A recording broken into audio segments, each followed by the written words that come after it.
Coming up, Governor Kim Reynolds' priorities for the state of Iowa. We'll bring you the coverage from Des Moines. And later, how one tragedy turned itself around to help others. Do the Hawks get it done tonight against Penn State? DITV Sports Director Lucy Rodin gives us her thoughts. In the match of the year at 133 pounds, we'll tell you more in sports.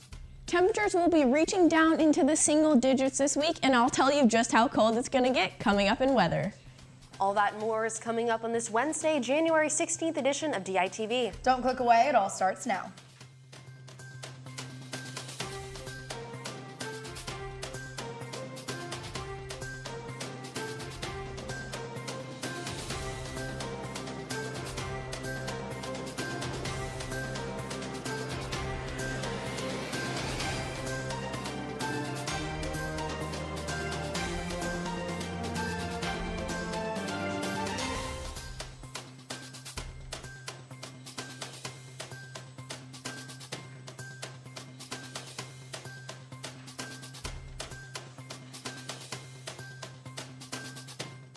Good morning, and thank you for tuning in. I'm Kaylin Cluck alongside Becca Scadden. Good morning, Kaylin. We have a lot to cover today, and we'll start off this morning with our top story.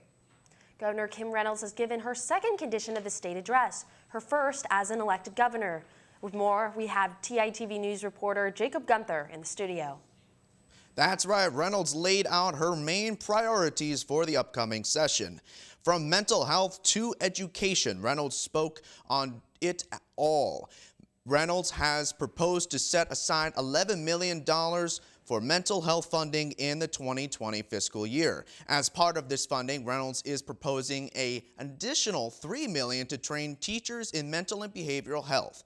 The UI student government has been participating in opening of the session to bring to light issues they want to fix on campus.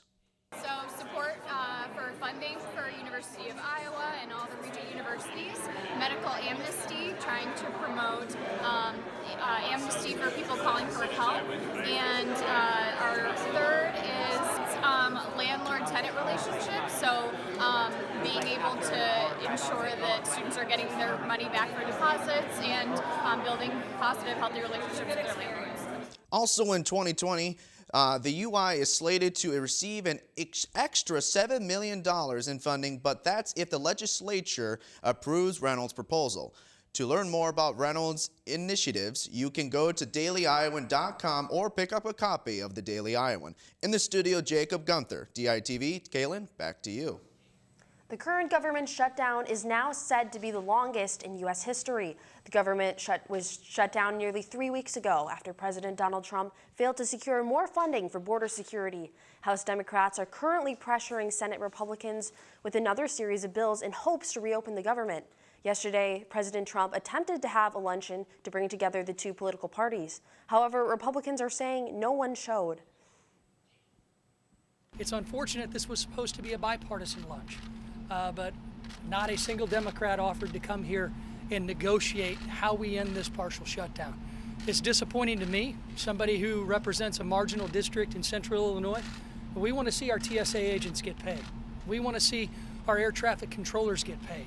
We want to see our border patrol agents get paid.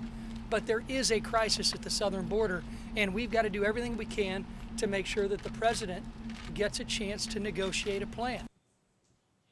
President Trump has made several comments stating that he will not support reopening the government before a deal on border wall funding is complete. Amidst the government shutdown, President Trump is making headlines regarding a proposed change to the 2020 census. A federal judge has blocked the Trump administration from adding a citizen question to next year's census. The specific question would ask, are you a citizen? The proposed question would be used to better collect data regarding the Voting Rights Act, which civil rights groups and other critics say is unnecessary and is scaring immigrants and other minority groups into not answering the survey. We're getting up against the deadline for putting questions on the 2020 census, and I think that's why the administration is much more likely to try to appeal today's ruling and get it reversed by a higher court than go back and start at square one. While there's been no official word from the White House, the Trump administration is expected to appeal the decision. A new year, a new initiative. The University Facilities Management team is working to make lights on campus more energy efficient. The team has been working to install high-efficiency LED light fixtures in buildings around campus. In the past 4 years alone, the project has saved over 10 million kilowatt hours, or in simpler terms, that's about 1,400 cars removed from the road. The new LED fixtures are guaranteed for 50,000 hours of power, and they allow maintenance costs to be reduced. A new Iowa City partnership is looking to put an end to homelessness. The Iowa City Housing Authority has partnered with the Shelter House to provide financial assistance to Cross Park Place, a low-income housing facility in Iowa City. The units in the building used to have tenant-based vouchers, which were based on specific residents, but now the units will be associated with project-based vouchers. The vouchers are tied to a specific property, which will make it so tenants pay the difference between the actual rent and the value of the voucher. Residents are able to stay in the units as long as they uphold their lease or as long as they choose. You know, Becca, with this weather, it's great that we have less people out in the cold. Sure, absolutely. And we have Sam in the weather studio standing by to tell us just how cold it's going to get this week. Yeah, that's right, guys. It's going to get pretty chilly, and we won't be seeing much sun this week, as today is going to be mostly cloudy with a high temperature of 29 degrees and only dropping slightly in the evening to reach a low of 24. Moving on to the rest of the week, Thursday will also be cloudy with our warmest temperature of the week at 31 degrees and a low of 17 degrees. No surprises Friday, as we will have more clouds with temperatures in the mid-20s, but later in the day our temperature should drop below 20 degrees as we have a 90% chance of snow that can reach a possible 3 inches. Then to start the weekend, Saturday has a low in the 20s and dropping down to a very chilly -4 degrees with the snow again at 90%. Sunday we will have a very cold high of 7 degrees, then dropping down to -5. And to start next week, Monday, there's a 30% chance of snow showers with temperatures almost reaching into the 20s, but expected to drop down into the single digits. As the temperatures drop, the sidewalks and roads will start to get icy, so travel with caution and have a great Wednesday. Back to you at the desk. A new scholarship is now being offered, and it's all thanks to one inspiring graduate. 67-year-old Bernadine Franks graduated from the University of Iowa in December, fulfilling a 50-year-old promise she made to her mother. The promise? That Franks would graduate from college. The recent School of Social Work graduate has inspired the Bernadine Franks Scholarship Fund, a fund in honor of the challenges faced and overcome by Franks. The fund was set up prior to graduation, but was a surprise to Franks. And if you're one of the ones who were inspired by Frank's story, you can be a part of the new fund yourself. The UI Center of Advancement is currently collecting donations through their website. When one UI student was given bad news after a car accident, she turned it into an opportunity. DITV reporter Susanna Kluser has more on the story here. Senior at the University of Iowa, Erica Cole woke up in the hospital last spring after a car accident to doctors telling her that she had lost her leg. For most, this wouldn't be the end of the world, but for Erica, she saw it as a new path in life.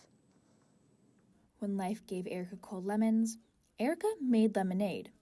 Or in this case, custom prosthetic covers. Just last May, Erica was in a car accident that caused her to lose her left leg below the knee. It took a couple months for me to get back on my feet and finally got to use a prosthesis. I was really excited about it because I could walk around again and life was kind of returning to normal. With her prosthetic leg, there came a lot of attention regarding how it happened, so she wanted to give people something to look at if they were going to ask. I wanted to make it something that really reflected my own style, so I made a cover out of thermoplastics, and I formed it around my right leg just so that it would be symmetrical, and I made it look like stained glass. From there, she has started her own business called No Limits, featuring her prosthetic coverings. Erica has been working with other amputees, the John Papa John Entrepreneur Center, and a physics professor, all to help her with designing and funding her prosthetic coverings. Erica ventured into becoming a businesswoman, something she never saw herself doing. From amputee to business founder, Erica is forging ahead in her life no matter the circumstances. She will graduate in May 2019 with a degree in chemistry and is considering graduate school, but is also considering other opportunities with her newly found business. Becca and Kaylin, back to you. Wow, Kaylin, that's great for Erica and such an inspiring story. It really is. And we also have inspiring news in the world of Hawkeye wrestling. Let's toss it over to sports for an update. Yeah, Tanner, these Hawkeyes are looking pretty awesome. Carver gets pretty loud, but wrestling is back in action this Friday night as the 4th-ranked Hawkeyes host number 20 Rutgers in Carver.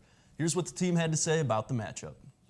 Well, we have a quick turnaround, and weight control is important, and we've addressed that, and our guys know it, and we have most of our guys are in that department. We've made adjustments there, and that's why you're seeing some upticks in performance. So that's good. The training phase was good. Not having a meet in early January for the first time in a while was good.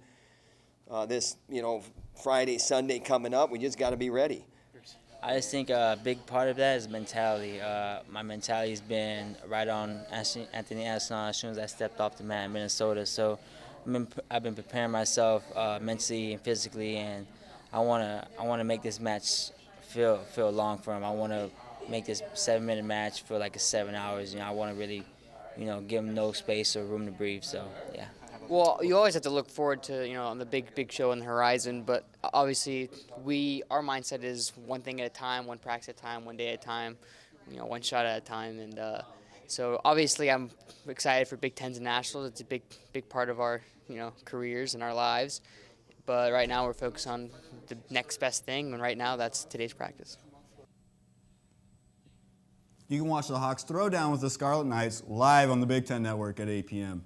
However, there is one matchup in particular that many wrestling fans will be dying to watch. DITV wrestling beat reporter John Rawson has the story.